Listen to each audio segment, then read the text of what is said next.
Okay role.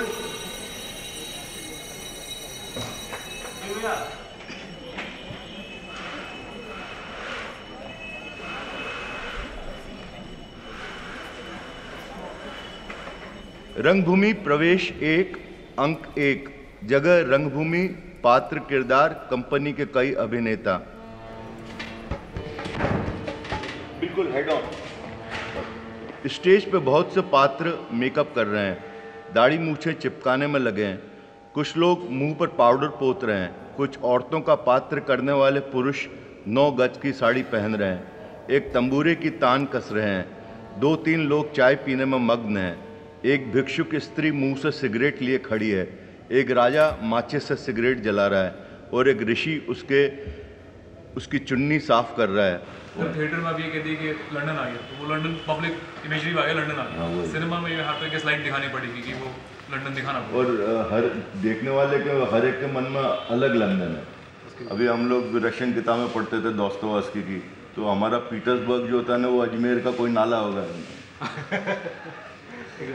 वो church बोलेगा तो मैं अजमेर का कोई चर्च मैंने देखा होगा तो उसको वहाँ डालूंगा, पहले वहाँ से उठाएंगे, फिर उसके बाद इमेज। वो बोलेगा कि एक ब्रिज है, तो हो सकता है कि कोई पुलिया है छोटी सी, वो मुझे मॉस्को का एक ब्रिज दिखे। हाँ, होता है। पर पिक्चर में वही मॉस्को का ब्रिज होगा, तो ये ज़्यादा जादूगरी है।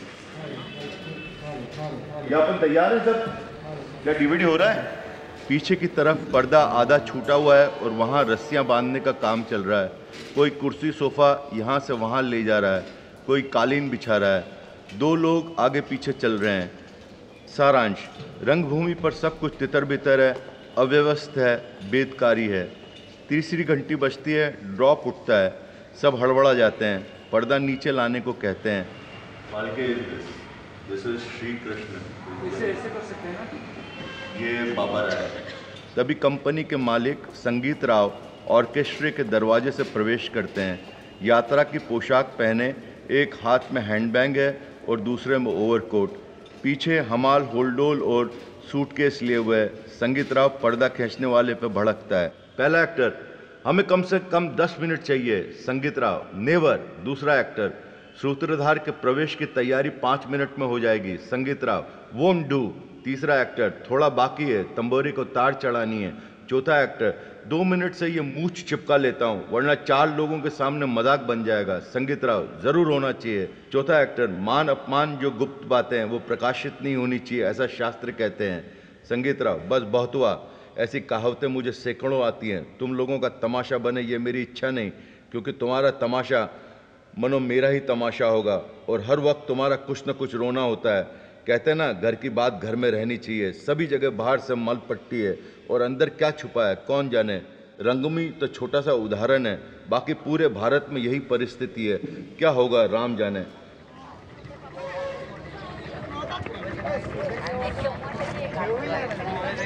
दिख नहीं रहे हो अभी तुम? भाई तुम तो दुनिया देखते हो।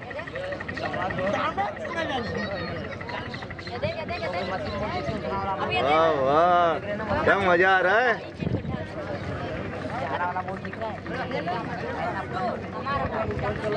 कितना पैसा ले रहा है ये? अरे क्या बोल रहा है?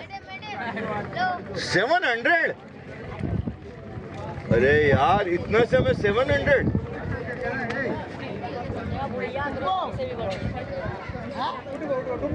नहीं यार, उसको गुरुजी को इसमें बैठना था और वापस आना था मुझे बस। अरे यार तू तो लुटवा दिया यार, क्योंकि हम लोग का गुरुजी का अभी बोट में नहीं कर रहे हैं, वो सिर्फ सीढ़ियों पे बैठे रहेंगे बस। बोट का कैंसिल कर दिया है हम लोगों ने, उनको सीढ़ियों पे बैठाएंगे बस।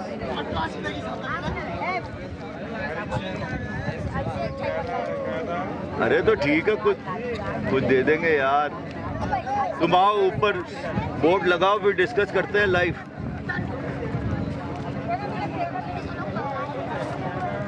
अरे तो यार विचार बदल जाता है ना, दूसरी तरंग उठी थी, टेंशन हो गया है। आओ आओ, बस आगे देखो। आइए आइए।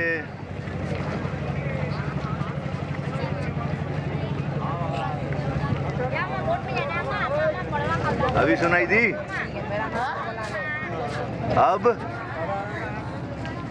अब कितनी दूर हो?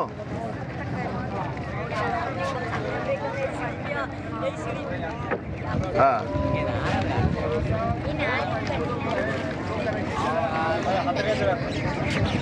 तो अभी सुनाई दे रही है? दोनों सुनाई दे रही है। अभी कितनी दूर हो?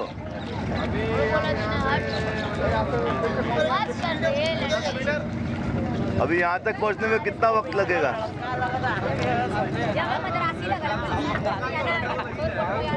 अच्छा,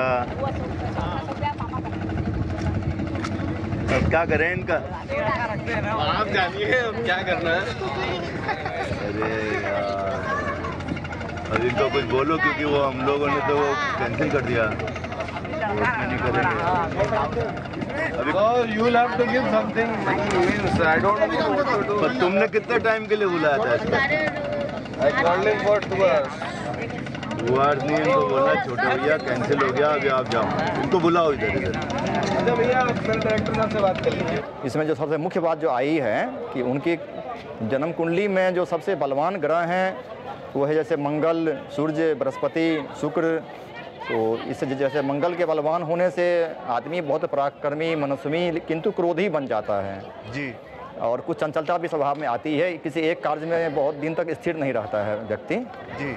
किंतु चूँकि मंगल बहुत उच्च हैं, शुभ हैं, इसलिए वो किसी के लिए नुकसानदेह नहीं रहता है। यदि क्रोध भी करता है तो किसी अच्छे कारण से जी। और सूर्य के माने बहुत बलवान उच्च के होने से स्वभाव में कुछ क्रोध तो रहता है किंतु आदमी बहुत कर्मठ रहता है जी। और उसमें बहुत अधिक सेल्फ कॉन्फिडेंस रहता है, दूसरे की नहीं सुनता है, अपनी मनमानी करता है, ये एक स्वभाव बन जाता है। किंतु शुक्र भी उनका उच्च में है, पंचम भाव में शुक्र बैठे हुए हैं और उच्च के हैं। पंचम भाव कला, सिनेमा, बुद्धि इत्यादि का भाव होता है, बहुत बलवान है, इसलिए संख्या काफ़ी रही है संतान की। तो संबंध क्या रहा होगा संतानों के साथ इनका? संतान के साथ शुक्र और बृहस्पति का चूँकि अधिक प्रभाव है, इसलिए संबंध तो अच्छा ही रहा है, लेकिन बृहस्पति के साथ वो अष्टमेय से बुध बैठ गए हैं, इसलिए बुध के कारण से एकाध संतान से इनका संबंध बहुत खराब। और वो चूँकि बृहस्पति के साथ बैठे हैं, इसलिए कम से कम 1-2 पुत्र के साथ इनका संबंध ठीक नहीं रहा और शेष के साथ बहुत अच्छा रहा है।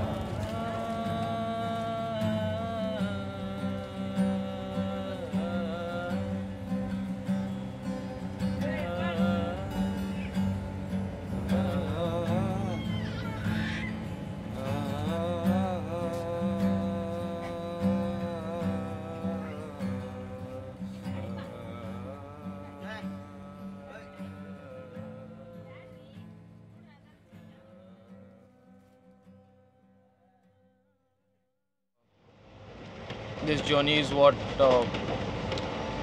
Phalke's family must have also taken when they went to Banaras.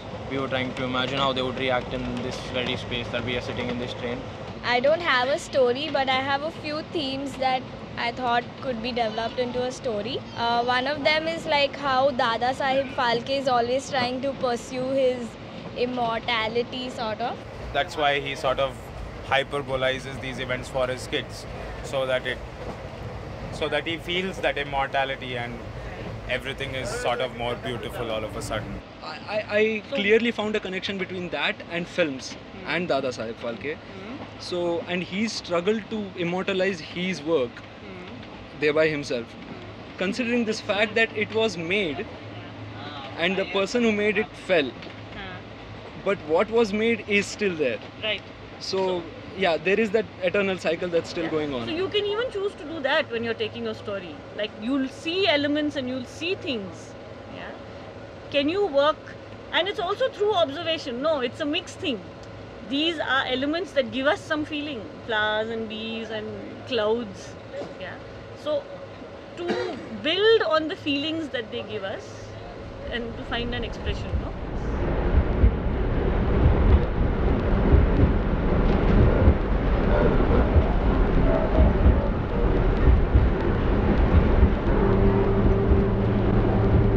How do you define art? Art is something that comes out of you. उस हिसाब से डिज़ाइन आएगा, वहाँ पर डिज़ाइन आएगा। ऐसा फाल्के की जीवनी है ना, वो एक कलाकार की जीवनी जैसे होनी चाहिए उसी टाइप की है, जैसे ऑस्कर वाइल्ड की है, फाल्के की, ये सब इन लोगों का पूरा लाइफ स्टाइल ही एक्सपेरिमेंटल था। ये लोग लकीर के फकीर नहीं थे और किसी कैरियर से फिक्स होकर नहीं रहे। तो आर्ट जो है वो है कम्युनिकेशन ऑफ फीलिंग। आर्ट को यदि हम लोग यदि डिफाइन करेंगे तो पहले फीलिंग को डिफाइन करना पड़ेगा, फीलिंग किसे कहते हैं। यदि आप आर्ट को डिज़ाइन करते हैं तो पहले फीलिंग को डिज़ाइन कीजिए। फीलिंग की डिजाइनिंग पॉसिबल नहीं है, थॉट की डिजाइनिंग पॉसिबल है, लॉजिकल थिंकिंग की डिजाइनिंग पॉसिबल है, लेकिन फीलिंग की डिजाइनिंग इम्पॉसिबल। वो तो स्पॉन्टेनियस। हाँ, पर फीलिंग को कम्युनिकेट कैसे करते हो उसका तो चाहिए, एक मीडियम चाहिए। कम्युनिकेट तो हर प्रकार से कर सकते हैं, कहीं लोग साउंड के माध्यम से करते हैं, तो कहीं लोग ये साइलेंट फिल्म के माध्यम से करते हैं, केवल जेस्चर एक्सप्रेशन ये सब की भी लैंग्वेज होती है, आउट ऑफ सिलेबस है ये सब। It must not have fixed contours. Yes. Whether it is a symbol or a sound, yes, some song, yes, some statement or some picture, it should have various modes of interpretations in terms of logical thought or in terms of feelings also. In the words of Nietzsche, it is called mysterious erosion of contour. Okay. The borderlines should be hazy. Okay. So as to allow various types of feelings and various types of interpretations from the same scene. Yes. ये करीब 5 micron की size का ये वो होगा section, and then you can see, then you stay in it. लंबा procedure, वो भी it is a tedious long journey. मगर है एक सच्चाई कि एक विचित्र शहर है। दादा साहब जैसे हैसियत जो उस समय कॉन्टेम्पररी स्टेज में, कॉन्टेम्पररी फिल्म इंडस्ट्री में he was the champion foremost footprint, वो बनारस आते हैं तो लगभग 2 साल he is just out of circuit. क्या खाते थे, उनकी फूड हैबिट्स क्या थी, उनको क्या पसंद था, लोकल लोगों के साथ कितना वो मिले, कितने उनके मित्र थे, भांग खाते थे कि नहीं, कुछ भी ढूंढ के आपको नहीं मिलेगा। There were 4 friends, the great musician of Kirloskar Music Company, Master Manohar Barve, Kirloskar Company's owner Shankar Babuji Majumdar, Professor Ganpat Rao and the famous story writer Narayan Hari Apte. They would sit for hours at Falke's place and discuss art. He started writing a play on his own life. इन लोगों के साथ दादा साहब का कोई transaction तो पता नहीं। मदन के साथ था, मदन राव के साथ रहा। Then he must have been to Calcutta. घूमते फाल्के जी हिंदुस्तान भर में थे, बर्मा भी गए, लंका भी गए, अफ्रीका भी गए, क्योंकि ये खुद अपनी फिल्में ले जाकर दिखाते थे। कलकत्ता में उनके बारे में एक स्पीच भी है कि इन्होंने गांधी जी को बोला था कि आपको फिल्में इतनी पसंद नहीं है, पर एक दिन आएगा जब आप पे फिल्म बनाई जाएगी। उन्होंने ऐसा कहा था। 2-3 नाम हैं कलकत्ता के जो इनको मिलने आए थे बनारस। जब ये यहाँ आए तो एक कोलेट करके थे, तो संदेश करके अखबार निकलता था महाराष्ट्र में, तो वो उनको यहाँ मिलने आए, तो बोले कि इन्होंने मिलने से इनकार कर दिया। फिर भी उन्होंने आए और उनको बोला कि आपका चाहिए हमको इंटरव्यू, तो उन्होंने बोला कि देखिए सिनेमा जो है भले हमारी सृष्टि हो पर हम उसके लिए मर चुके हैं। तो उन्होंने अखबार में हेडलाइन छाप दी कि फाल्के इज डेड। तो ये खबर बहुत फैल गई थी कि फाल्के इज डेड, बहुत स्कैंडल हो गया था ये। तो फिर लोगों को मालूम पड़ा कि नहीं, वो तो ऐसे ही बोला था कि उन्होंने सिनेमा से संन्यास लिया है और ये थिएटर में चले गए, और ये बोल रहे हैं कि जैसा मैंने काम फिल्मों में किया था उसी स्टैंडर्ड का मैं काम जो है थिएटर में करूँगा, जैसा मैंने सिनेमा में किया था। एक नई सृष्टि की रचना करूँगा। इनको ढंग से पढ़ने की ज़रूरत इसलिए भी है क्योंकि बेसिकली वो फोक फॉर्मेट ऑफ ड्रामा से निकले हुए टैलेंट। जी, फोक फॉर्मेट में फ़ायदा क्या है, जो वहीं से शुरू करता है वो अपने माटी को कभी नहीं छोड़ता है। पुराण मित्ते वना साधु सर्वम, हर पुराना ही अच्छा नहीं होता है, हर नया भी अच्छा नहीं होता है। अक्लमंद आदमी पुराने के बेहतरों के साथ नए बेहतरियों को जोड़कर तृतीय पथ निकालता है, जो यूरोप ने समझा बहुत साल बाद, थीसिस एंटीथीसिस मेक्स सिंथेसिस। ये उन लोगों की 15th सेंचुरी की आइडिया है, हम तो 2000 साल से सोच रहे हैं। तो Phalke happens to be one of the best flag bearer of this philosophy. इस नज़रिया से उनको पढ़ना पड़ेगा, और पढ़ने का एकमात्र जरिया है उनके नाटक। रंगमंडली है ना, उनका चित्र, ये फाल्के हैं। ये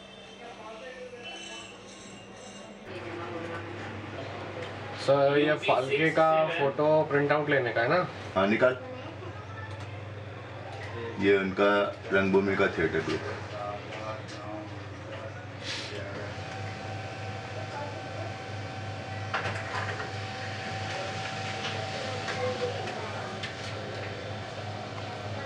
अलग दिखा।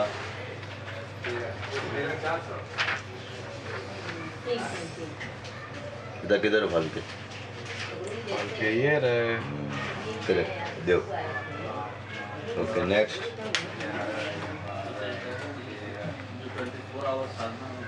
सर ये वाला निकालना है? हाँ निकालो। तिलक। पढ़ो क्या लिखा है।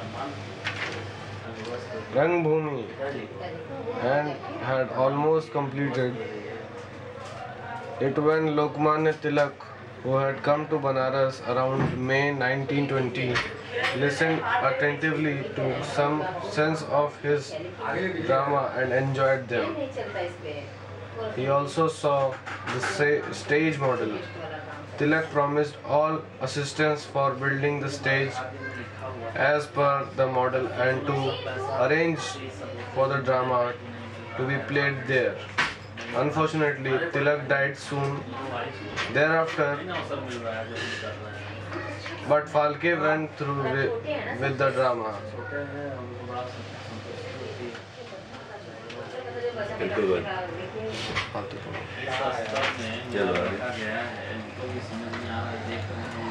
किस तरह के लोग मेरे पास आते हैं, कैसे हमारे से हाँ ये निकाल। जो ये पहली फिल्म उन्होंने बनाई थी राजा हरिश्चंद्र, उसमें भी यही है कि वो राजा हरिश्चंद्र जो है ना, बनारस आ गए थे सब संसार छोड़ के और त्याग करके। तो जब यहाँ आए थे तो बड़ी अजीब अजीब बातें हुई, तो इन्होंने यहाँ एक नाटक बनाने का, लिखने का और मंचन करने का एक निर्णय लिया। तो अभी उसमें आप पढ़िए। काशीवासात असताना नवीन संशोधनाच्या भक्तीने रंगभूमी नाटक लिहिले आणि माझ्या नव्या योजनांच्या नवीन नाटकगृहाचे मॉडल बनवले।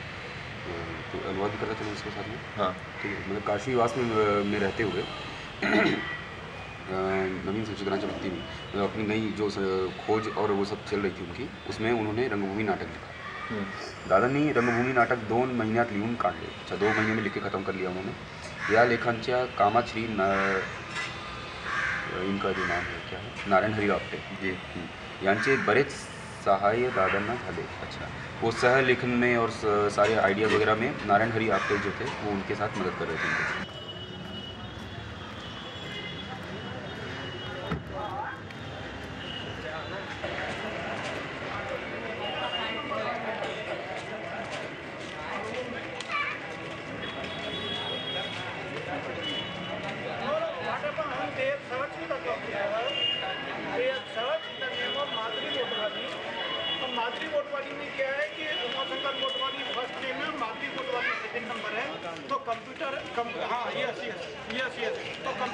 कंप्यूटर है सर्च द माधुरी मोटवानी।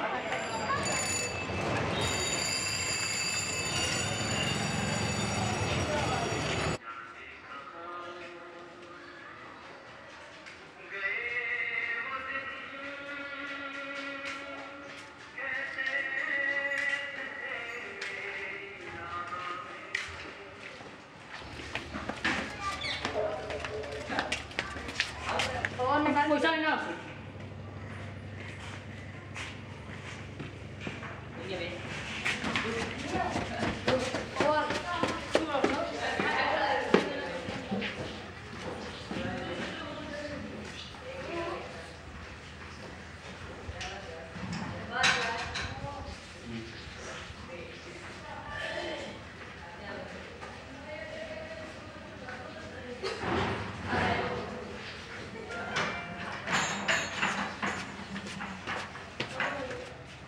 पानी थोड़ा सा करो तो पानी।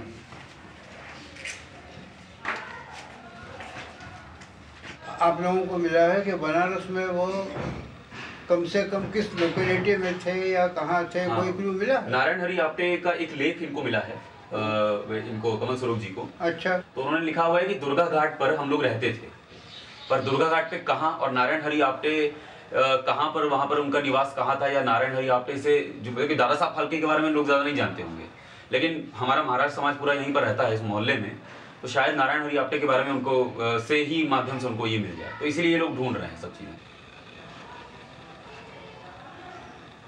अब ऐसा है कि शायद तुमको कुछ क्लू मिल सके तो तुम उनसे बात करो, किससे? जगन्नाथ शास्त्री तेलंग से। शायद तुम्हारी माँ को मालूम हो। हाँ। मतलब लोकल एग्जैक्टली। हाँ। तो इसलिए मैं कह रहा हूँ कि इनके पास पुराने अखबारों के कटिंग्स हैं, शायद वो कटिंग्स अभी उन्होंने जो संभाल करके रखी है, उन कटिंग्स को अगर देख पाओ तो शायद तुम्हें इसके बारे में और जानकारी मिल सकता है। मतलब दादा साहब फाल्के के बारे में उस समय का मिल सकता है। ये मैं नहीं कह सकता, शायद नारायण हरि आपटे के बारे में शायद मिल सकता है। ये और उस क्लू को लेकर के आगे बढ़ोगे तो शायद फाल्के तक पहुंच सके, लेकिन वो मुझे नहीं लगता है कि कोई तुम्हें बतलाने के पोजीशन में होगा, क्योंकि अब सब लोगों में से अब कोई है नहीं।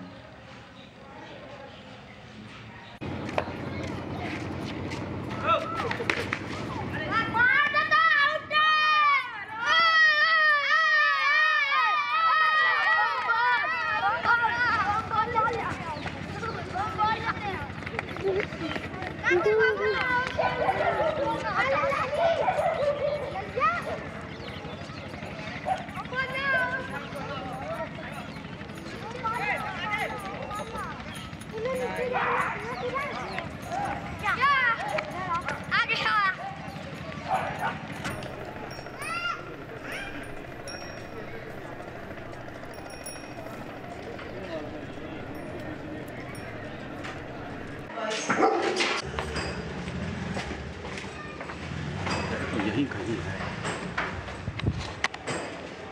तेलंग जी का भैया कहाँ घर है मालूम है? तेलंग जी नहीं मालूम?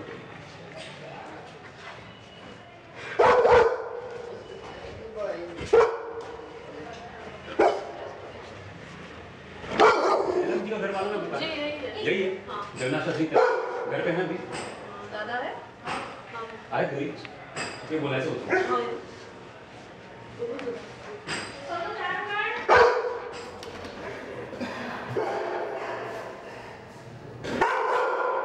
तो अब दादा साहब फाल्के के लिए के बारे में तो कोई जानकारी नहीं मिल पाएगी, क्योंकि वो 19 अब वहाँ से फिल्म से अपना सब छोड़ करके बनारस में शांतिवास काशीवास के लिए आ गए थे।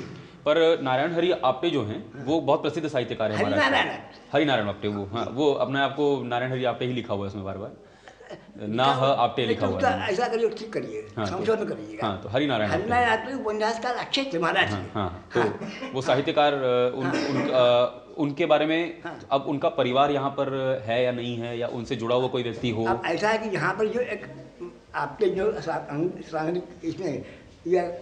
इसमें रहते हैं आंगरेवाड़ा में, तो उनको जानकारी होगी। आपके तो वही मुझे जानकारी है। उनको क्या जानकारी है मैं नहीं जानता। ठीक है। और जहाँ तक आप साहित्य की बात करते हैं, उस समय मराठी पत्रिकाएं एक चित्रमय जगत आता था और एक कर्मणुक आता था। तो कर्मणुक और चित्रमय जगत, इन पत्रिकाओं में उनके लेख होते थे और मेरे पास कम से कम 4-5 वर्षों के पूरे रिकॉर्ड था।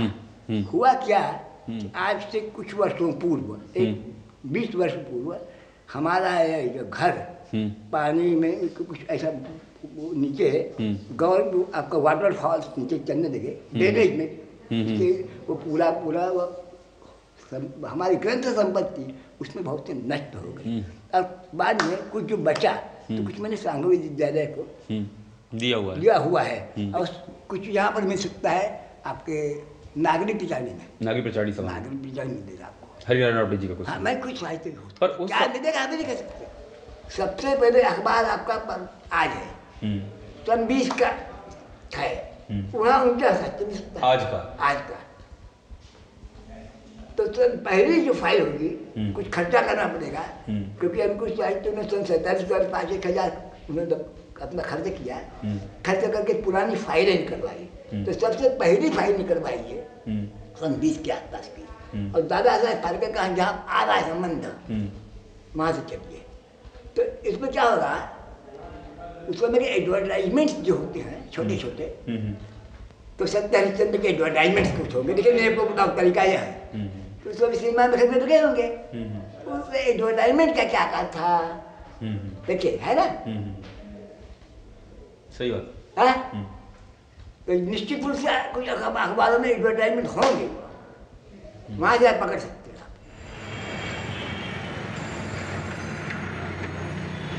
देख लीजिए आप, चलिए ना, क्योंकि ये देखिए 1920 में जो है, ये हमने हमारी रिसर्च की मतलब पूरी किताब है।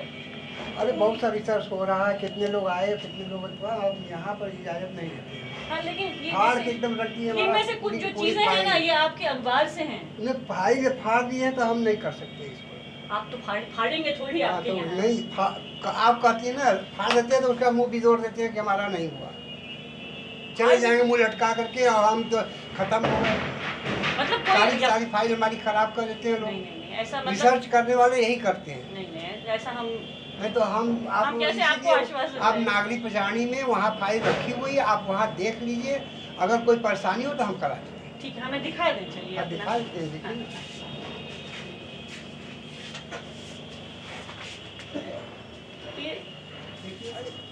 अरे बाबा,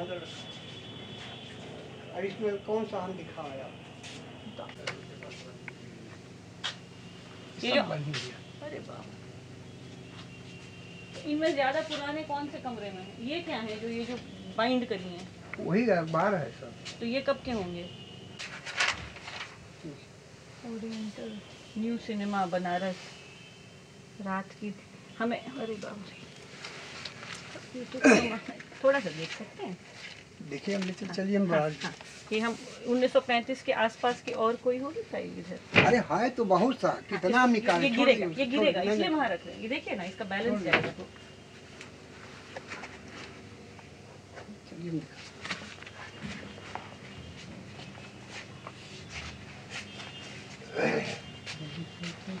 और ये जो पहले के संभाले हैं, ये किन्होंने संभाले हैं? उस समय तो कुछ नहीं रहा, हमारे आने के बाद ये सब बना। ये सब आपने किया है?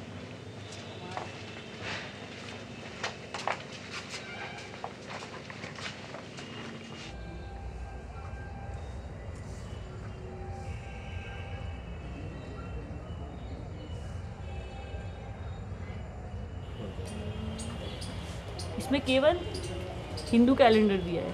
आज गुरुवार 2 सौर चैत्र।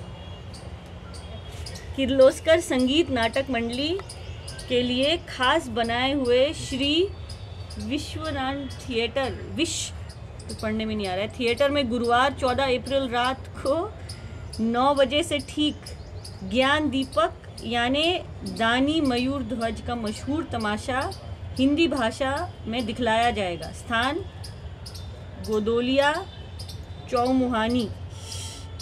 9:30 बजे जया खेल, नया खेल, भगवान तिलक वाह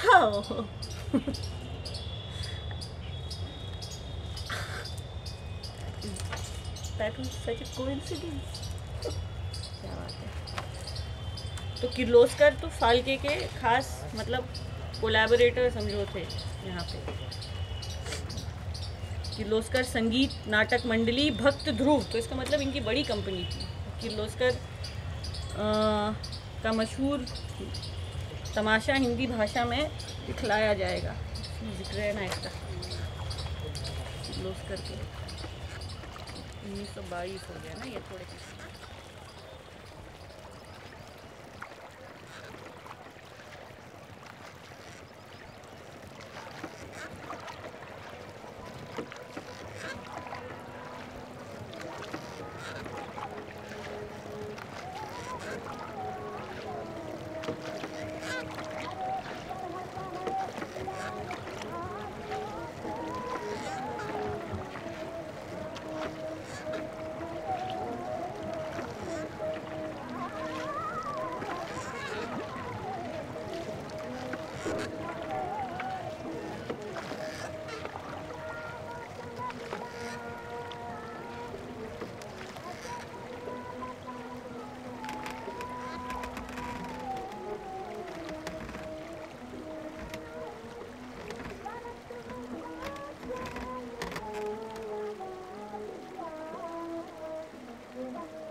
नाचघर किधर है इसमें?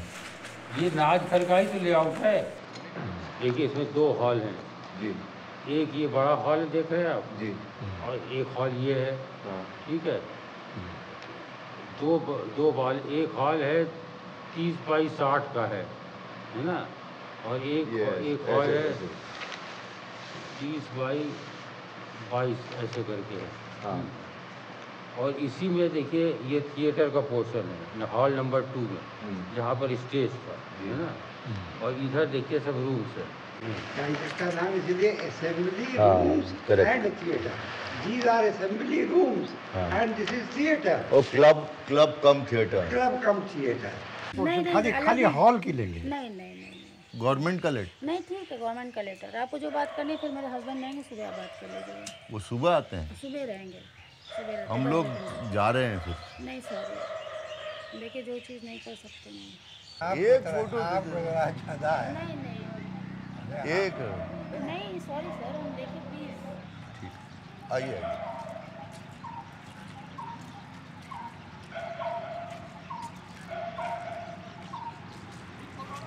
बड़ा अच्छा घर है, सुंदर। अरे ये इसको लिखा वहाँ से पोलैंड से एक यात्री आया था, वो देख करके बहुत खुश हुआ कि इतना खूबसूरत थिएटर ये है, और किसी भी पैमाने पर ये यूरोप के किसी थिएटर के से टक्कर दे सकता है।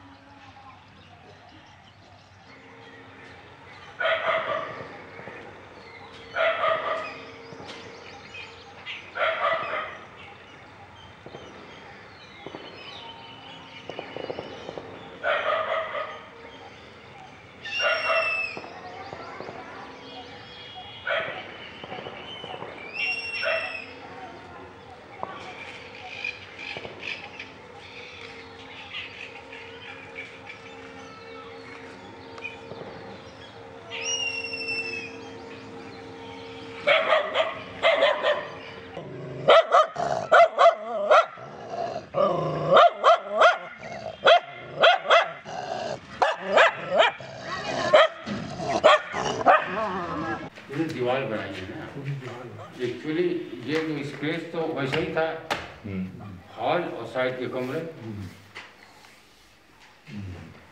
ये कमरे थे? ये हमारे ख्याल से ग्रीन रूम रहा होगा। अरे क्या पूरे चारों तरफ तो है कमरे? तो ये स्टेज के पीछे है ना, इसलिए इसको ग्रीन रूम बनाया होगा। पूरा ये जो है अरे ये रोमांटिक जगह है। रोमांटिक माने आई लिव्ड रोमांटिक लाइफ जब मैंने पहली बार इसको डिस्कवर किया कि किस तरह से इसमें होता होगा, माने that was a great excitement. Madhuri पत्थर फाड़ कर फेंक देती है, हम कुछ और बातें करें या तो भगवान का नाम लेते हैं। अनुराग, आप पति पत्नी दोनों धन्य हैं। संगीत राव, इस प्रशंसा से मैं नहीं पिघलूंगा पत्थर के टुकड़े इकट्ठे करके। माधुरी, अनुराग, तुम्हारे इस मीठे बोलने से मेरा कोई समाधान नहीं होगा। मेरे अंदर पत्र का लेखक आवाज़ कर रहा है, मेरा बदन जल रहा है। अनुराग, माधुरी, तुम दोनों को मैं भयंकर सजा सुनाने वाला हूँ। अनुराग, आप मेरी दोस्ती से हमेशा के लिए बंध गए हैं, सो मेरे घर रहने की सज़ा मैं आपको देता हूँ। और सद्गुणों वाली मंजीरी, माधुरी, अनुराग पर बंधुभाव से प्रेम करने का पाप करने के लिए मैं तुम्हें कठोर सज़ा सुनाता हूँ। जाओ रसोई में जाकर शीरा पूरी खाने की योजना करो। अनुराग, माधुरी एक दूसरे की तरफ हंसी खुशी से देखते हैं।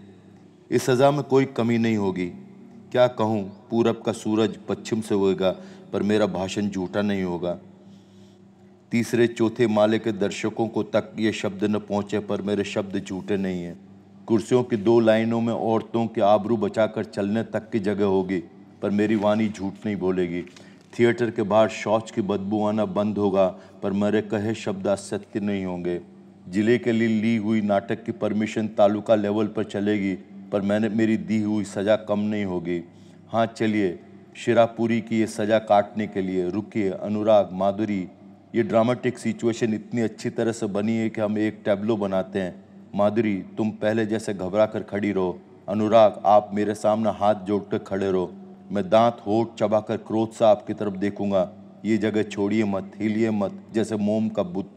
अजी फोकस वाले, हम पर इतना स्ट्रांग फोकस डालिए कि अस्पताल के मरीजों के आगे अलग अलग तरह की कांच लगाओ, यानी हमारे चेहरे भूत पिशाच जैसे दिखेंगे।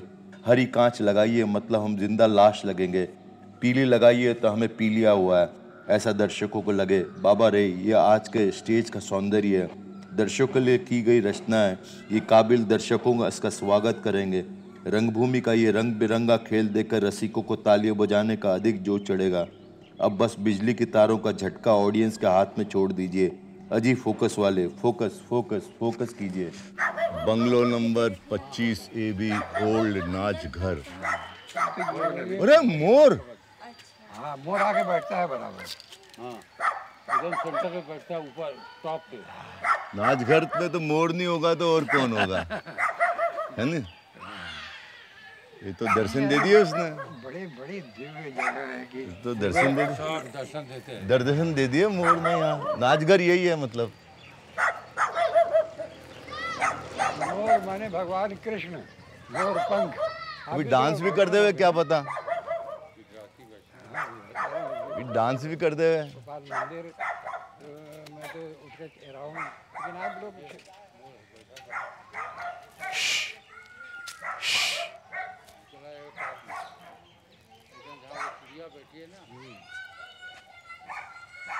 नचवा दे यार।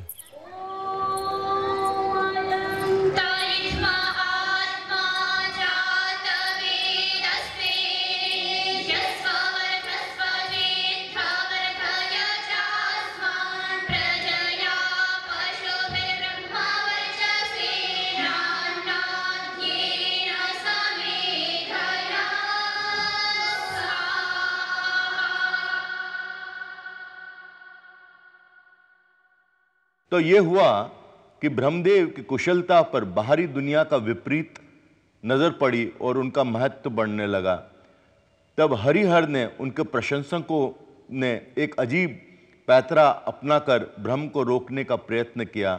उन पर भयंकर आरोप लगाए गए, कन्यागमन, झूठी गवाही और कई आरोपों का सिलसिलों को जोड़कर एक पौराणिक मुकदमा रचा गया। गवाह न मिलने पर पशुओं से गवाही कहलवाई। खुद दोनों हरिहर न्यासन पर बैठे और न्याय का फोर्स बनकर निर्णय दिया गया। उस दिन से कर्मवीर ब्रह्मदेव की पूजा हिंदुस्तान में बंद। यही नहीं, ब्रह्म के 5 मुखों से एक छांट देने की एक एक्स्ट्रा सजा सुनाई दी गई। ऐसी योजना करके बेचारे ब्रह्मदेव को अपूज्य साबित कर हरिहर और उनके प्रशंसकों ने ब्रह्मा जैसे क्रिएटिव एलिमेंट को दूर किया। धर्म संस्कृति के लिए बहुत लोग आते हैं, किसी लिए आते हैं काशी बनारस में, क्या देखने के लिए आते हैं? इनसे पूछो पब्लिक से क्या देखने के लिए यहाँ आए हैं? धर्म, और धर्म तो देखने के लिए सभी धर्म देख रहे हैं, लेकिन ऐसी क्या खास बात, किस लिए आए हैं आप यहाँ? क्या कारण है आपका, क्या मकसद है यहाँ पर त्रिशूल के अंदर में, इस काशी वाराणसी के अंदर? गंगा जी त्रिशूल के ऊपर है। तो गंगा जी तो सारी दुनिया को पता त्रिशूल के ऊपर में है, तो पूरी सृष्टि के ऊपर में है। ये एक नाभि है, पूरे भारत विश्व की ये नाभि है, नाभि ये नाभि है, ये भूगोल है। मेन द्वार ये है शिव जी का, 3 ही द्वार बताए गए हैं, पुष्कर द्वार, गंग द्वार और ये लास्ट द्वार काशी वाराणसी का। पुष्कर जी जाते हो? हाँ जी, वो ब्रह्मा जी का है। ब्रह्मा ने कई बार झूठ बोला, जब भी मुंडी उड़ा दिया उसका। तो ब्रह्मा का भी सहस्त्र पूजा होती, सहस्त्र नामों का नाम है, सहस्त्र नाम है। जितने भगवान के सहस्त्र नाम है उतने उसके सहस्त्र नाम है। तो ऐसे मुंडी क्यों उड़ाई? मुंडी झूठ बोलने के ऊपर में उड़ाया। क्या झूठ बोला? संध्या के ऊपर। संध्या पुत्री समझते हो आपकी लड़की है, आप अपनी लड़की के ऊपर में दिव्य दृष्टि डालेंगे, उल्टी नीयत डालेंगे, तो उसका भुगतान कौन भरेगा? आप अपने पुत्र जो है, आपकी पुत्री को जन्म दिया है आपने, अपनी पुत्री के ऊपर में आप नियत खोटी करेंगे तो इसका भगवान कौन भुगतान भरेगा? तो आरोप किसने लगाया? आरोप भगवान शंकर है। और बटुक जी? बटुक जी तो बटुक जी हैं, उन्होंने ही तो काटा ना। वो तो दक्ष प्रजापति को मारा था, एक आ रहा था जब सती उसमें वियोग में घुस गई थी। पति की निंदा नहीं सुना जाता है। सबको आमंत्रण दिया, आपको आमंत्रण दिया, विष्णु को आमंत्रण दिया, सभी को आमंत्रण दिया कि भाई नागेंद्र सभी आना खाने पर वो ब्रह्मा जी का सर उनके हाथ को पकड़ लिया था बटुक जी के। हाँ, अपनी जटा से फटकार के इनको निकाल के मारा। जाओ काली, जितना है जिसने जिसने शिव सुना है वो सबका विध्वंस कर दिया जाए, कोई बचना नहीं चाहिए। क्या ब्रह्मदेव की प्रशंसा? आश्चर्य है। आश्चर्य? आश्चर्य की क्या बात है?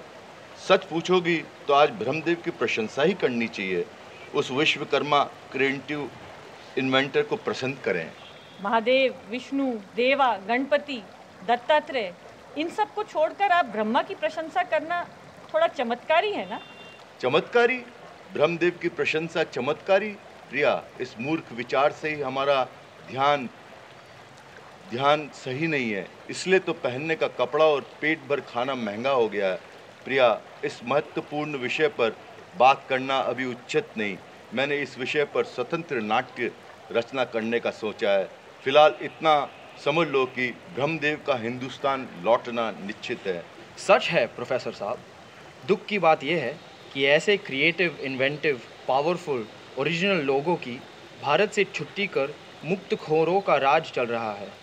इन कर्मवीरों पर छुरा रखकर कब गला काट देंगे पता भी नहीं चलेगा।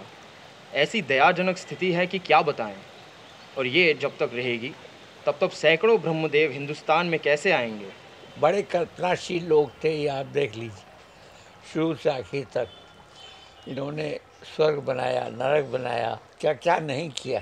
अच्छा, बनारस में एक बड़ी विचित्र बात है, ये जरा सा पुस्तक दीजिए, आपको घाट के बारे में बताएं। बनारस के मोहल्ले ऐसे ही रेडियल, ये लंबे मोहल्ले होते हैं। यूं मूव करिएगा तो फटाफट एक मोहल्ले बदलते जाएंगे, लेकिन ये लंबे इस तरह। All road lead to Ganga. हाँ, बहुत पुराने नहीं है बनारस के घाट। मणिकर्णिका का जो शिलालेख है वो 600 साल बताता है पुराना। एक तरफ मगध, एक तरफ अवध और बीच में काशी जनपद। जब मगध के राजकुमार की शादी अवध की राजकुमारी से होती है, दहेज में काशी उल्टा होता था तो अवध को दे दिया जाता। ये बहुत साल तक इधर उधर फेंका जाता था, मगर यहाँ के ब्राह्मणों ने बड़ी अद्भुत ढंग से यहाँ की महत्ता बनाई।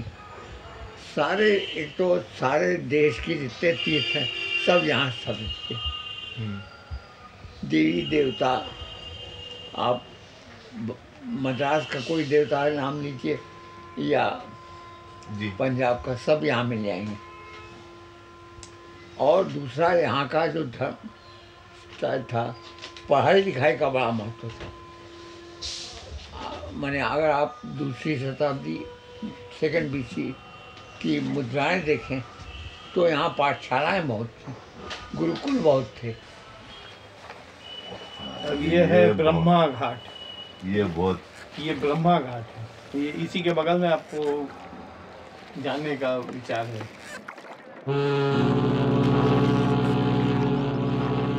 नाम महादेव था, मतलब ये महादेव और बनारस।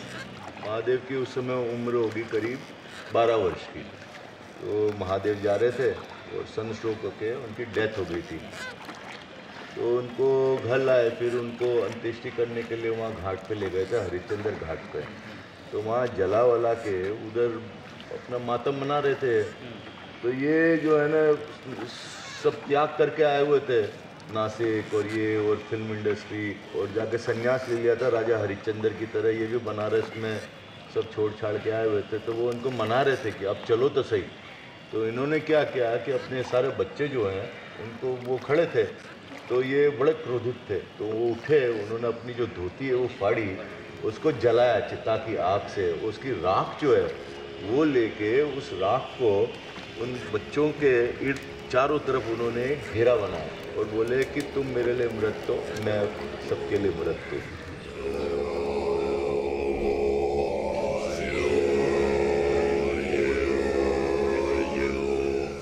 थोड़ी उस समय फिल्म फास्ट चलती थी, जल्दी बस राजपाट वापस हो जाएगा। देख लिए 100 साल पुरानी फिल्म देख लिया आपने आज। आपसे भी पुरानी उम्र है, हमसे भी पुरानी। हम तो इतने पुराने हो नहीं पाएंगे शायद। ऐसा मत कहिए, आजकल कौन हो पाता है? हो भी जाता है। होते भी हैं। मैंने इसी एरिया में देखे, जब मैं नई नई आई थी तो एक गुड़िया थी। दादी है ना ये? हाँ? दादी 100 से ऊपर है ना? कौन सी दादी? ये नहीं 100 से ऊपर 100 से ऊपर कौन है? अंदर कमरे में हम 100 से ऊपर रहते हैं।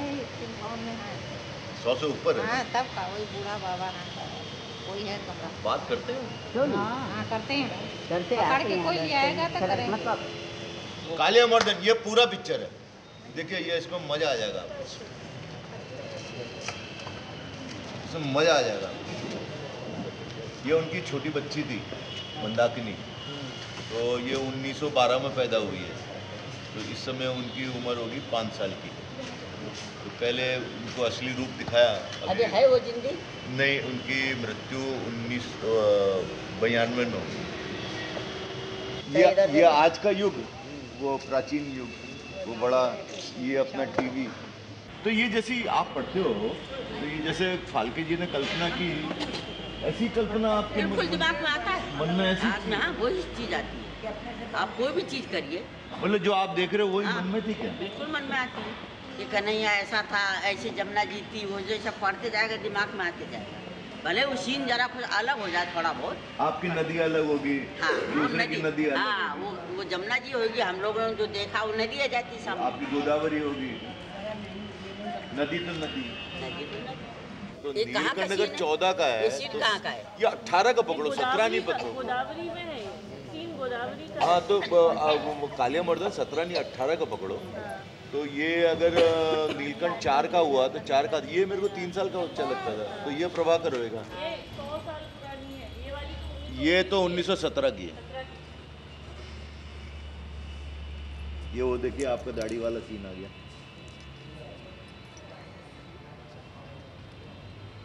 सेंसर ने पास कर दिया है सीन। फिल्म मौन है लेकिन बाकी लोग तो मुखर हैं। अच्छा हाँ? ये चित्र तो मौन है लेकिन जो बैठे हुए हैं ये लोग मुखर हैं। सब चल रही आवाज, सब याद आ जाता है। वो नहीं बोल रही तो ये बोल रही है, कुछ बोल रहा है। तो पुराने जाता उस समय भी थिएटर में बस लोग चुपचाप थोड़ी देखते थे ना कुछ बोलते थे। वही बात यहाँ। और या वो भी सूत्रधार खड़ा करते थे फिल्मों में और साथ में संगीत बजाते थे।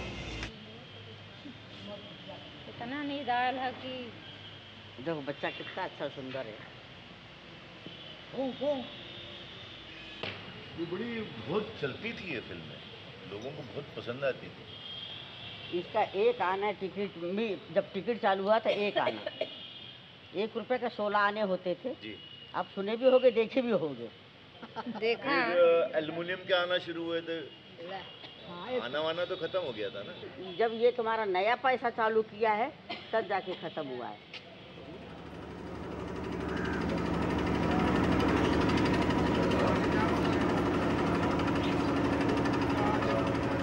कि हरिश्चंद्र जहाँ पर आए थे और जहाँ पर जिस डोम के पास उन्होंने नौकरी की थी, उस डोम का घर भी है यहाँ पर, उस डोम का घर भी है यहाँ पर। आप दशाश्वमेध घाट देख रही हैं, दशाश्वमेध घाट के जब इस तरफ आना शुरू करेंगे आप, तो दशाश्वमेध घाट से बाईं तरफ है मान मंदिर, और मान मंदिर के बगल में एक बड़ा सा घर बना है जिस पर ऊपर 2 शेर लगे हुए हैं, सफ़ेद कलर का है, वो डोमराज का घर है। और जो आदि डोम जो था उनका, जो जहाँ जिसके पास हरिश्चंद्र आए थे, उसका नाम था कालू डोम। और कालू डोम के पास हरिश्चंद्र जब नौकरी करने आए थे, उन्होंने अपने आप को बेच दिया था, उस कालू डोम ने खरीद लिया था हरिश्चंद्र को। तो हरिश्चंद्र के साथ को जो ड्यूटी पे लगाया था उन्होंने, ये हरिश्चंद्र घाट पे। तो आप उनसे संबंध रखते हैं डोम राजा से? जी हाँ जरूर, हम लोग सब लोग परिवार ही के हैं। तो अभी कोई हमारे साथ चल सकता है उनके यहाँ? हाँ ये बोला है ना, राजा हरिश्चंद्र, रानी तारामती, पुत्र रोहित, कालू डोम, जब ये लोग स्वर्ग को जाते थे उस समय जो है ये भी डोम राजा भी चले गए स्वर्ग में साथ में उन लोगों के। इतना कहानी तो उस पे चित्र पे बना हुआ था। अभी घर पे नहीं है? अच्छा तो इंतजार कर सकते हैं ना? एक बार पूछ तो ये कि आप कितना देर तक इंतजार करेंगे? ठीक है, आप फ़ोन लगाइए। ठीक है, हम कॉल करते हैं जी। बोला गवर्नमेंट ऑफ इंडिया।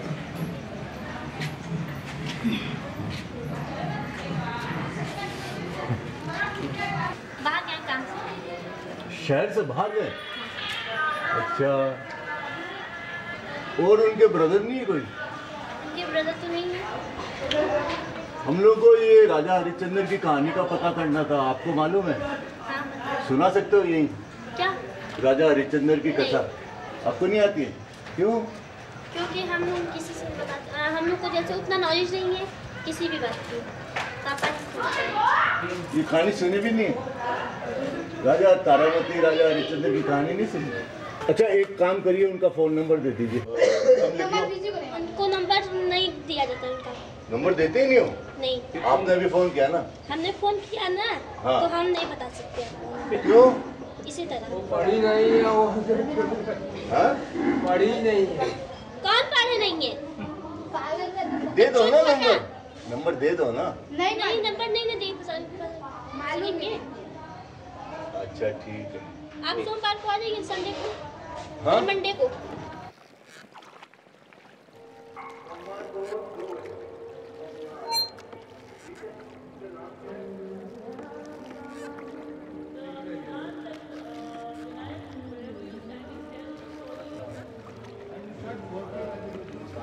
फिल्म बनाने का शुरू हुआ, जिसने शुरू किया पहले आते थे, उनका नाम रहा दादा साहब फाल्के।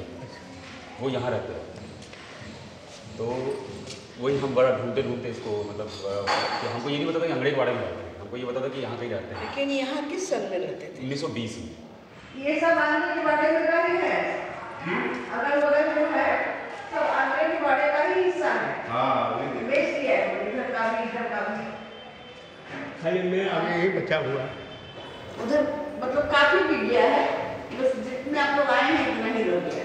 फिर उसके बाद ये थोड़ा सा और 47 और 50 के बीच में आते आते वो तादाद फिर एक पूरा सोसाइटी बन गई। फिर उस समय रोजगार का क्या साधन होता होगा? जो यहाँ पर सरकारी कुछ सरकारी कर्मचारी थे जो यहाँ पर ट्रांसफ़र करवा लेते थे अपनी, कुछ एक रहते थे जो अपना पेशा वगैरह वहाँ पर छोड़ करके यहाँ शुरू करते थे, कुछ एक लोग टीचिंग जॉब करते थे। पर ये फाल्के ने क्या सोचा होगा, क्या रोजगार करूँगा? अब वो तो मुझे नहीं पता, जैसा कि आप बता रहे हैं उसके हिसाब से तो वो नाटक यहाँ लिख रहे थे, तो मेरे ख्याल से उन्होंने सोचा था इस उद्योग में आऊँगा, शांति के लिए यहाँ होंगे।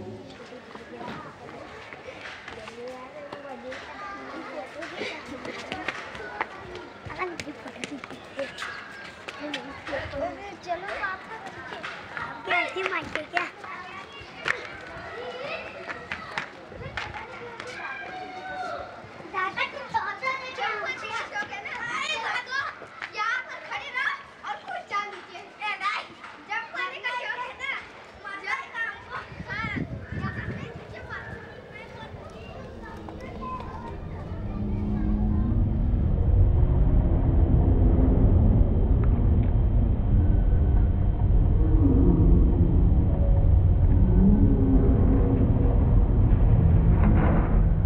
एक माँ ने दो भाइयों को बाजार से कुछ लाने को भेजा। दोनों भाई साथ जा रहे थे भीड़ में। बड़े भाई ने छोटे को उसी जगह खड़े रहने को कहा और खुद चला गया।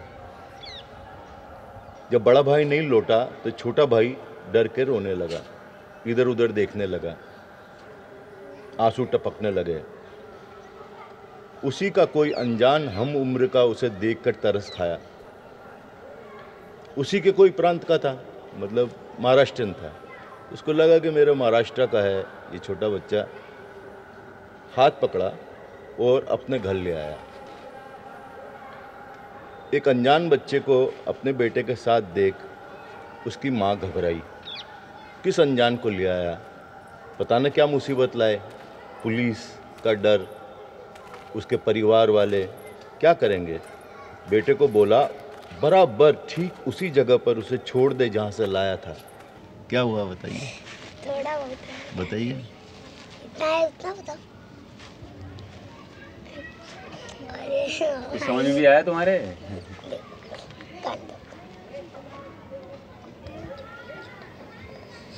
तुमको आएगा? हमको तो समझ में आ गया। क्या समझ में आया? क्या कंफ्यूजन? तुम बोलो। हेलो हेलो, बता क्या बोला?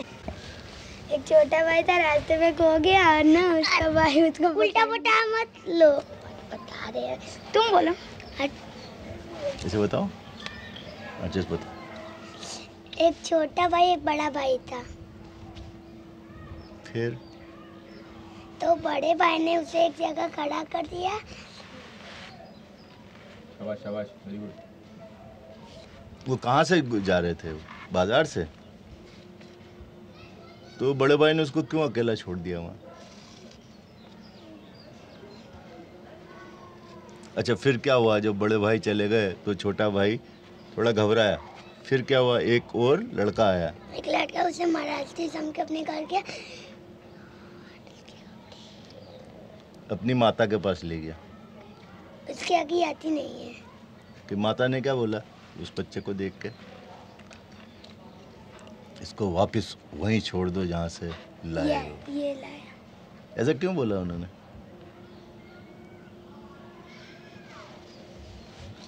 तुम ऐसा बच्चा कोई खोया हो, रोता हुआ हो बाजार में, सड़क पे, तुम उसको अपने घर ले जाओगे? हम ले जा सकते हैं। तुम ले जा सकते हो? मम्मी मारेंगे हमको तो। फिर हमारे तो पापा के साथ वहीं पे छोड़ देंगे। हम तो वैसे अकेले बाजार में जाते। तुम खोए कभी बनारस में? नहीं, हम खोए, हम एक बार खोए। कैसे बताइए?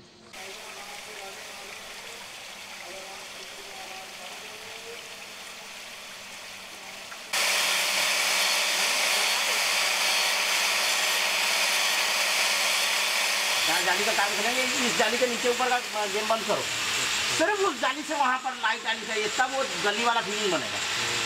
एक जगह का है ना, और उससे एक फ्रेम चाहिए, ये पीछे वाले पे चौखट ऊपर से लाल में एक चौथाई का सिंगल राउंड पे का गेम खेलो हो जाएगा, है ना, एक साइड का।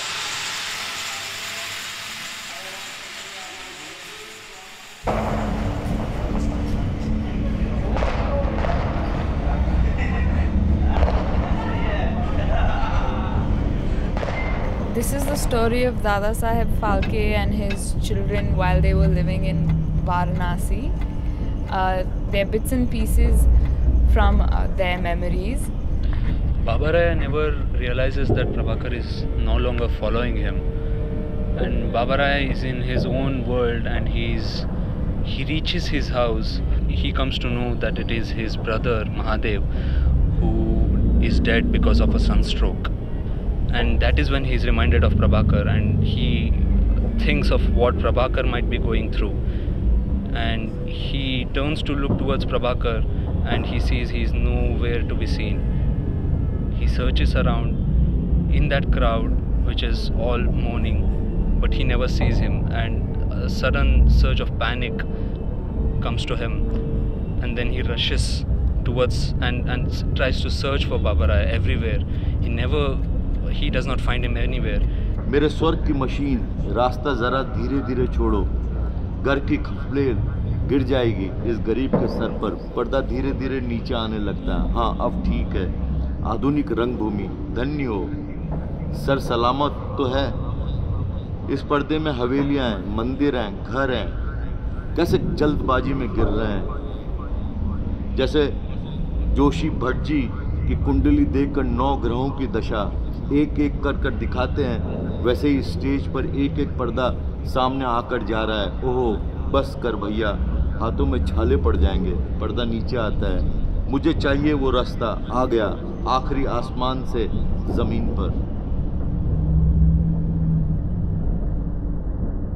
आपटे हमसे लिखाण सुद्धा चांगले होते। आपटे जी ने जो लिखा वो भी काफ़ी अच्छा लिखा, पण दादांनी संगीतरावांची भूमिका लिहिताना विषयांतर पहाडाल आणि पुनरुक्ती करून हे नाटक बिघडले। परंतु दादाजी ने किया क्या, संगीतराव की भूमिका लिखते समय विषय से वो भटक गए थोड़ा सा, आणि पुनरुक्ति बार बार एक ही बात को कहना, रिपीट करना, और रिपीटिशन जो है ये सब होने से नाटक जो बिगड़ गया। त्यातील बराचसा भाग असंबद्ध है। इस नाटक में बहुत सारे ऐसे भाग हैं जो कि असंबद्ध हैं। अगर ये बात उनसे कही भी जाती तो उनको वो बात पसंद नहीं आती। चित्रपटात से नाटक लिहिताना व लिहिल्यानंतर दादासाहेब त्या संबंधी इतर पुन्हा सहकार्यांशी विचार विनिमय करत असतील असे वाटत नाही। दादासाहेब किसी अपने सहयोगी की मदद लेते हो ऐसा लगता नहीं। मैंने शायद वो किसी ढोल पर नहीं लेते रहे। त्या क्षेत्रातील त्यांची जान वादातीत हो, उनकी जानकारी जो है ये तो किसी प्रकार के संशय से परे थी। यानी जो कुछ भी उनकी जानकारी जितनी थी वो काफ़ी परिपक्व थी, काफ़ी पक्की थी, सही जानकारी उनकी होती थी। माझ्या मनात इप्सेन वॅग्नर सारख्यांना गुरु करून संस्कृत कवींची रूपरेखा सांभाळून नृत्यांच्या बाबतीत काही और मजा सृष्टि करून दाखवायची आहे ही संगीतरावाची पर्यायाने दादासाहेबांनी प्रतिज्ञा। इसमें कहा जा रहा है संगीतराव जो ये कहता है कि मेरे मन में इब्सेन और वैगनर जैसे गुरु बना करके और संस्कृत कवियों की जो रूपरेखा है उसे चलाते हुए और दृश्यों को और अच्छा करते हुए नाट्य सृष्टि सामने लाना है।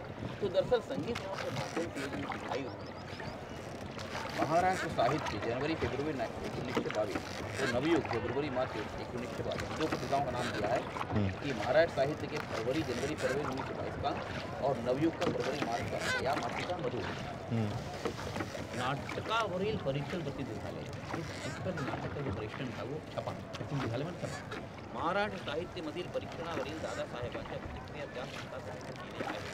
तो महाराष्ट्र साहित्य के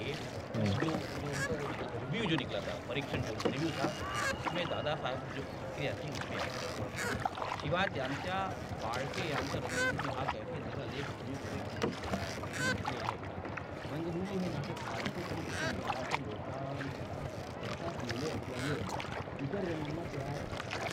इतर भारत से वाटणार नाही उन्होंने लिखा था रंगभूमी के नाटक है ये थोड़े प्रगतिशील प्रोग्रेसिव और जो बहुत ही हाई थिंकिंग के लोग हैं कि उन लोग के लिए लिखा गया इसलिए जो जनसाधारण है शायद उसको इस नाटक से नहीं आएगा।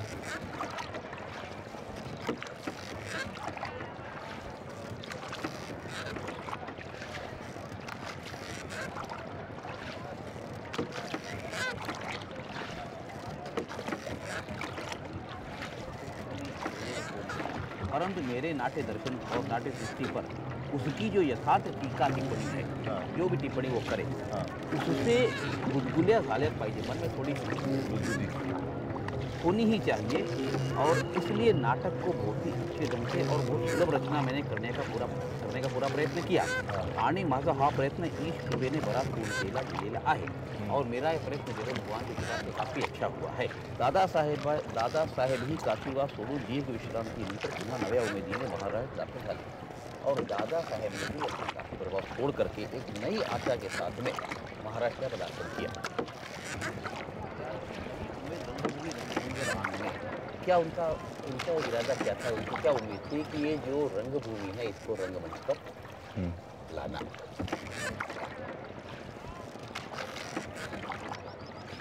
और मैंने कंपनी का ये जो कार्य किया वो भारत भूमि की सेवा के लिए मैंने किया, इसमें मैंने अच्छा किया या खराब किया मेरे समझ नहीं आया।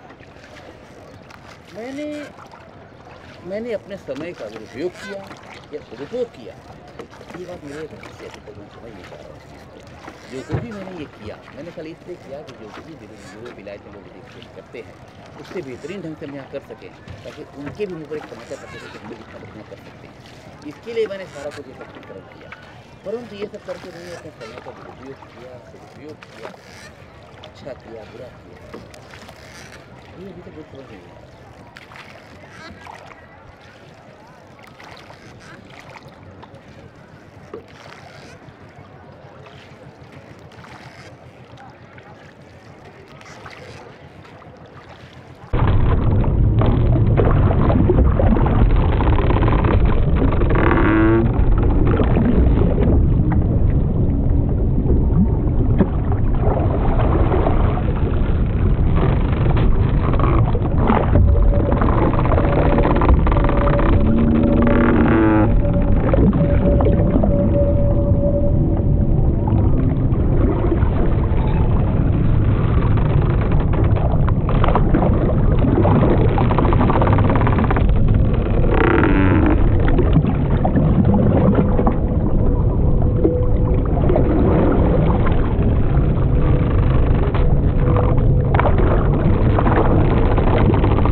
पिछली रात मैंने कुछ दुस्वप्न देखे हैं जिनसे चित्त व्याकुल हो रहा है।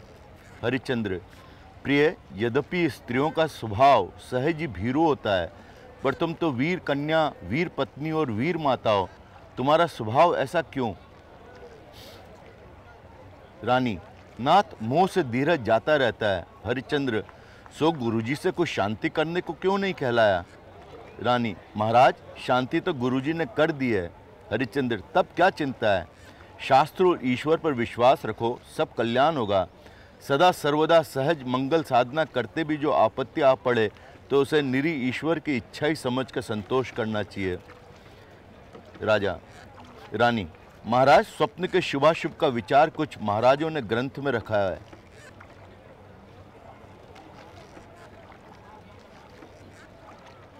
रानी की बात अनसुनी करके, स्वप्न तो कुछ हमने भी देखा है। चिंतापूर्वक स्मरण करके, हाँ ये देखो, ये देखा है कि एक क्रोधी ब्राह्मण विद्या साधन करने को सब दिव्य महाविद्याओं को खींचता है, और जब मैं स्त्री जानकर उनको बचाने गया हूँ तो वो मुझी से रुष्ट हो गया। फिर जब बड़े विनय से मैंने उसे मनाया तो उसने मुझसे मेरा सारा राज्य मांगा है। मैंने उसे प्रसन्न करने को अपना सब राज्य दे दिया। इतना कहकर अत्यंत व्याकुलता का नाटक करता है। रानी, नाथ आप एक साथ ऐसे व्याकुल क्यों हो गए? हरिश्चंद्र, मैं ये सोचता हूँ कि अब मैं इस ब्राह्मण को कहाँ पाऊँगा। Curtain falls.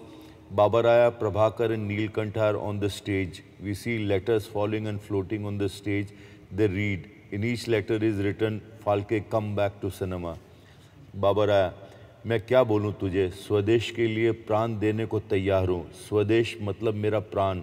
मुझे कितनी बार सपनों में आया कि मुझे मूछें आई हैं, मैं बड़ा हो गया हूँ, मैं छत पर गांधी टोपी पहन कर खड़ा हूँ, तालियों के बीच भाषण देता हूँ, लोकमान्य मेरी जय जय कर रहे हैं।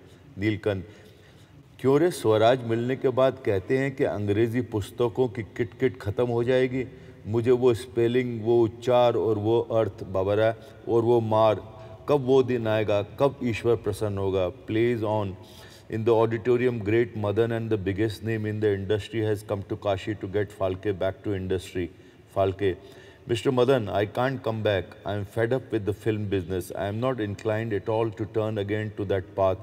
Take it that I have renounced the film world. We are back to the stage. Phalke as Sangeet Rao. Sangeet Rao. Shabash mere Hercules. Shabash mere Bhimsen. Shabash.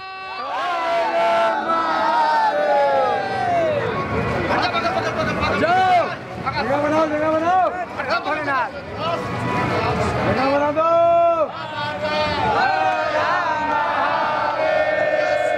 बोलो शंकर भगवान की।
साउंड नहीं है, ये गूंगी फिल्म है। ये 1913 में बनी है, उस समय आवाज नहीं होती थी।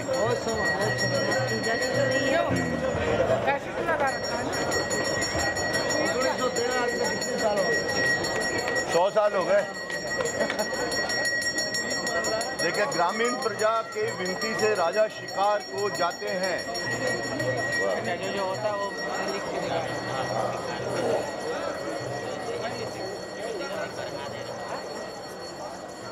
रास्ता कितना बड़ा और लंबा है, स्वच्छ है। इस पर से चलकर कैसे जाऊं? संभाल कर चलना पड़ेगा।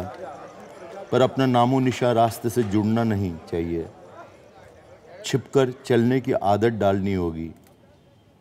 पर्दे को इंट्रोड्यूस करने वाले और इस नेचुरल अत्यंत विपरीत सत्य शून्य और वर्थलेस इमिटेशन का दिखावा सीन को भूलकर दिल लगाने वाले दर्शकों माफ़ कीजिए, इस पागल का कसूर माफ़ कीजिए। पागल संगीत, अपने भ्रम में इतना बहको मत, थोड़ा रास्ते पर आओ। आना क्यों पड़े, रास्ते पर ही तो आ गया हूँ और सड़क का रहने वाला न होकर सड़क से 2 कदम दूर हूँ। उस तरफ के फुटपाथ पे कैसे जाया जाए भला? जाते हैं आहिस्ता आहिस्ता पर्दे के कोने कोने से। अरे रास्ता बदलते समय कालीन यहीं रह गया गलती से, नहीं उठाना ही होगा। घोड़ों के पैरों साथ या किसी मोटर कार के साथ शायद समेटा जाए, जल्दी जल्दी से उठता है। संतोष की बात यह है कि इस रंगभूमि पर मोटर और कार और घोड़े का मतलब बात के बताशे फोड़ना है। कालीन उल्टा करता है। ये उल्टा कालीन यानी एक पत्थर का फर्श मालूम हो सकता है।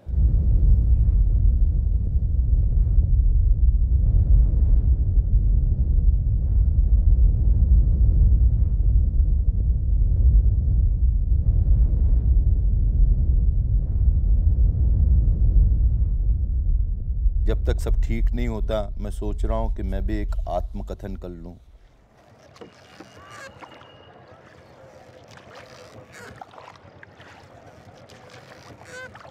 मैं कौन हूं? भारतवर्ष की 30 करोड़ आबादी में एक संख्या और जोड़ने वाला एक बाप, एक पत्नी का पति, भारतवर्ष का ऐसा दास जिसने कि मातृभूमि का कर्ज अदा नहीं किया, साहूकारों की इच्छाओं का शिकार व्यक्ति। कभी कभी मैं उन अनुबंधों की प्रकृति को प्रकट करना चाहता हूँ जिनके कारण मेरी सारी उम्मीदें और आकांक्षाएं निरर्थक हो गई। इसे मैं अनिवार्य समझता हूँ कि मैं अपने सहयोगी कलाकारों को ये तथ्य उजागर करूँ कि हम जैसे गरीब और ज़रूरतमंद कलाकार जो किसी उद्देश्य के दीवाने होते हैं, वे व्यर्थ में अनजाने ही दूरदेशिता के अभाव में फिसल जाते हैं और अंततः धोखा खा जाते हैं। ऐसे अनुबंध वेद हैं या अवैध, वह तो कचहरी में तय होगा, लेकिन मेरे अन्य सहयोगी कलाकारों को मैं हृदय से याद दिलाकर अपने अनुभव से सीख देना चाहता हूँ। कौन है शिकार व्यक्ति? सांसारिक विवेक से हीन एक ऐसा आदमी जो सिर्फ एक ही उद्देश्य का दीवाना है और इस प्रकार अपनी ज़िंदगी बर्बाद कर रहा है। कौन हूँ मैं? या कदाचित ये सच है कि मैं इस माई की अवधारणा को नहीं जानता। मैंने अपना कुछ भी हो इसका दावा छोड़ दिया। मैंने सुख और दुख की अवधारणा त्याग दी है। उसे ज्ञानी लोगों, ओ कला पारखियों, नए नए सुधारों के सूत्रधारों, मेरे दुर्भाग्य के बावजूद मेरी कृतियों के प्रति आपकी प्रशंसा ज़रा भी घटी नहीं। आप लोगों की बदौलती में जनता के मनोरंजन के लिए मूक चलचित्र की सुंदर कला को स्थापित कर सका हूँ। लेकिन क्यों नहीं आती मेरी पत्नी मंच के ऊपर? वही तो है जो मुझे मेरे नवजीवन से भर रही है। सांसारिक चिंताओं से त्रस्त मेरे मस्तिष्क को जो शांति प्रदान करती है, वही तो मेरे जीवन के बिखरे सूत्रों को मेल कराती है। वास्तव में वही मेरे सौभाग्य की सर्वश्रेष्ठ कारीगर है। मेरे प्रिय, जब तुमने पर्दे के पीछे से मेरी इतनी मदद की, कृपया तुम मंच पर सामने आओ। मैनेजर की पत्नी: हे ईश्वर, क्या पर्दे के पीछे काम करो तुम्हारा कथन है? इस पर्दे ने सब जगह द्वंद्व खड़ा किया है। महिलाओं के लिए पर्दा, पुरुषों के मामले में विचार और व्यवहार के दोहरे व्यवहार, और यही दोहरापन राजनीति में, देशभक्ति में, घर में, बाहर भी। कुल मिलाकर इस पर्दे ने एक चेहरा भीतर से और एक बाहर से दिखाया। इसी पर्दे ने रहस्यात्मक चीज़ों को छुपाया, गोपनीयता को बढ़ावा दिया, छिपी चीज़ों को उजागर करने में दबाया और गंदगी को इस तरह ढका कि वो लोगों की नज़र न आए। मानवीय स्वभाव भी ज़्यादा से ज़्यादा ऐसा चतुर होता जा रहा है कि वो बुराई को छिपाए। मुझे इन सब से चिढ़ हो गई है। पर्दा जितना बड़ा होगा, सीधा साधा व्यवहार और सरलता की उतनी ही कमी होती जाएगी। जो आप कहते हैं वो सच है। कौन ऐसा होगा जो ऐसे दोहरे व्यवहार को बनाने वाले पर्दों के खात्मे का विरोध करे? कौन ऐसा है जो सच के युग की पुनर्स्थापना करना न चाहेगा? क्या पर्दों का बहिष्कार अनुचित है? मैं तो कहना चाहूँगा कि शब्द पर्दे को स्वयं को निष्कासित कर देना चाहिए। यहाँ तक कि नाटक में भी या किसी भी मनोरंजन में पर्दे का ज़रा भी प्राधान्यता न होनी चाहिए। मुगल राज के कालों में मुसलमानों ने हिंदुओं के धर्म परिवर्तन के लिए उनकी चोटी ख़त्म की। अतः जब मैं पर्दों के खात्मे की आवाज़ उड़ाता हूँ तो ये सारे पर्दों का विरोध नहीं है। रंगमंच पर्दे के खिलाफ तो कतई नहीं। यदि मैं ऐसा करूं, वो उतना ही अव्यवहारिक होगा, जघन्य होगा, अनुपयुक्त होगा, जितना कि मुगल कालीन मुस्लिमों ने हिंदुओं के साथ किया। मोशन पिक्चर की इस कला को, जिसने पिछले 24 वर्षों से प्रबुद्ध जनों का लगातार मनोरंजन करते हुए अपना आपको स्थापित किया, दोष देने में कोई तुक नहीं है, लेकिन कथा आपको अपने चलचित्र के लिए भी किसी पर्दे की ज़रूरत नहीं है। नहीं, यह आपकी गलत धारणा है। सिनेमा में जिसे आप स्क्रीन या पर्दा कहते हैं, वो निचली परत है जो दर्शक के दृश्य भ्रम को बनाए रखती है। जैसे पानी की सतह है जो परावर्तन करती है, क्या उसे पर्दा या स्क्रीन कहेंगे? आईने में हमारा प्रतिबिंब उभरता है, क्या उसे भी पर्दा या स्क्रीन कहेंगे? उसी तरह सिनेमा का यह स्क्रीन वो निचली परत है जो मेरे चलचित्रों के दृष्टिबोध को बांधे रखती है। वो कि पर्दे पर उभरती नाट्य कला अभी नई नहीं है, लेकिन उसने हाव भावों के आकर्षक और बाल सुलभ पवित्रता द्वारा संसार को काबू में ले लिया है।